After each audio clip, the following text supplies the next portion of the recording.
Pattern ng pagkatalo ng Gilas Pilipinas sa bakbakan laban sa mga European teams sa mga nagdaang OQTs, pinasabog ng FIBA. Inilanta din ng FIBA ang posibleng mangyari sa koponan sakaling makakuha ng isang panalo sa Olympic qualifying tournament.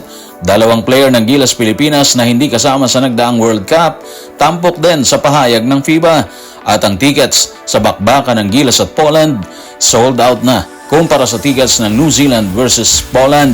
Tutukan po natin ang lahat ng yan. Pero bago yan, hihingi po tayo ng isang subscription sa lahat ng dumadaan sa ating munting channel kung nagugustuhan nyo ang ating palabas. Kung medyo mabigat ang subscription, siguro kahit isang like at isang share na lang po yan. Okay na po ako dyan. Maraming salamat. Hindi magiging madali sa Gilas Pilipinas ang kampanya sa Olympic qualifying tournament ngayong July. Base sa itinalang record ng Gilas, mabigat na kalaban ng European squad. At yan ang tila nasa isipan ngayon ng FIBA nang ilabas nila ang istorya sa kanilang website.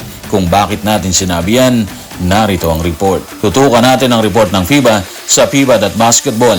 Ang Pilipinas ay natalo sa parehong bakbakan sa Olympic qualifying tournament kalaban ng mga European teams at natalo rin sa Italy noong nakaraang taon sa FIBA World Cup.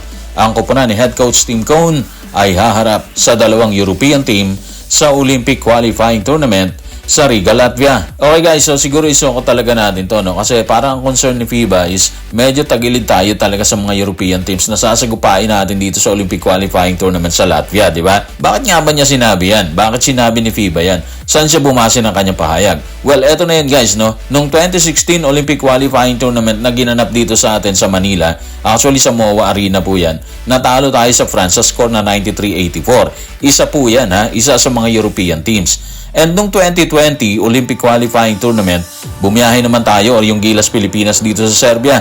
Doon maganda yung laban natin. Muntik pa tayong manalo doon.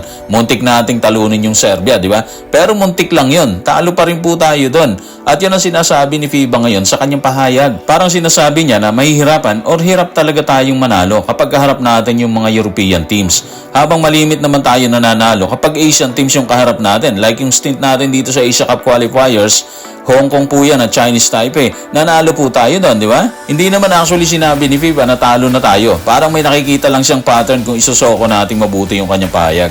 So ngayon, maganda sigurong hamon to sa grupo ni Coach Tim Cone. Although alam natin na mahirap talagang gawin kasi ang lalaki ng European teams, tapos athletic pa sila, may mga NBA players pa sila, gawin nila sigurong motivation ng pagkatalo ng Gilas Pilipinas sa mga European teams nung nagdaang Olympic qualifying tournament. Kung tila nakakita ng pattern ng FIBA sa Gilas Pilipinas kalaban ng mga European teams sa mga nagdaang Olympic qualifying tournament, inilabas naman nila ang magiging daan ng pambansang koponan patungo sa semis, stage ng competition na lubang mahalaga para makamit ang pwesto sa Olympics. Tanong, paano nga ba natin mararating ang semis sa Olympic qualifying tournament? Tutukan natin ang report ng FIBA sa FIBA.basketball. Sisimulan ng Pilipinas ang kampanya sa Group A laban sa host na Latvia. Makalipas ang isang araw, haharapin naman ito ang Georgia.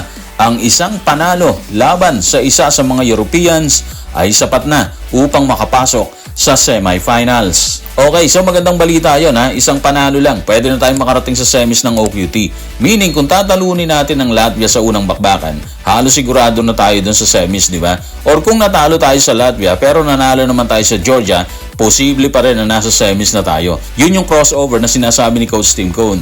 Kasi haharapin ng mga nanalong team sa Group A yung nanalong team sa Group B. And yung mananalo sa crossover or sa semis, sila yung maglalaban para sa pwesto dito sa Olympics, para sa finals. Yan na yan, di ba? Maganda yung format. Pero mahirap yung gagawing trabaho ng Gilas Pilipinas. Mahirap kasi andyan yung mga NBA players ng Georgia at ng Latvia. Hindi pa natin alam yung posibleng resulta ng NBA Finals, di ba?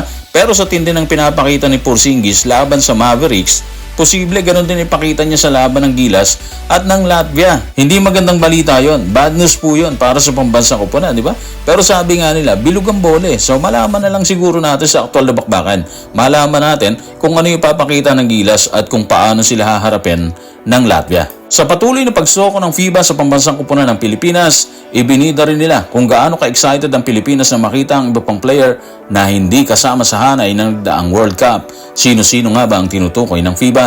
Tutukan natin si FIBA sa kanyang report sa FIBA.basketball. Sabik nang makita ng Pilipinas si Carl Tamayo at Kevin Kiambao, mga player na hindi nakapasok sa nagdaang World Cup pero inaasahang magiging pangunahing contributor sa hinaharap, maaaring kahit sa Latvia. Well, obvious naman na magiging malaki yung impact ng pagkuha ni Coach Tim Cone kay Kevin Kembao at Carl Tamayo dito sa Olympic Qualifying Tournament sa Riga, Latvia, di ba? Nasubukan na natin sila sa Asia Cup Qualifiers versus Hong Kong at Chinese Taipei. Of course, hindi sapat yun. Pero hindi maikakaila kasi na meron na silang chemistry na kailangan ng team para makapagtala sila ng isang magandang performance and kalaunan manalo sa bakbakan.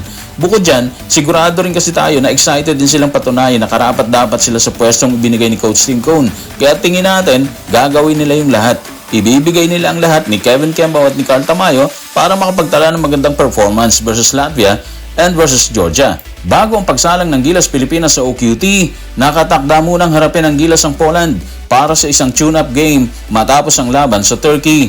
Dati na rin nating naiulat na marami pang tickets para sa nasabing bakbakan. Kaya marapat na silipin muli natin ang lagay ng tickets. May natitira pa ba or sold out na sila? So guys, base sa ebilet.pl, ang website na nagbebenta ng tickets, wala nang available as of June 8, Manila time po yan. Habang ang tickets para sa bakbakan ng Poland at New Zealand kasalukuyan pa rin binebenta or marami pa rin natitirang tickets considering na mauuna yung laban ng Poland at ng New Zealand. Ang Gilas versus Poland po kasi gaganapin po yan sa June 29. Habang yung Poland versus New Zealand gaganapin po yan sa June 28. So ano ibig sabihin nito guys, no? Ibig sabihin, malaki yung impact ng Gilas sa bakbakan. Inaabangan ng mga Polis ang ipapakita ng Gilas sa kanilang national team. So guys, maraming salamat.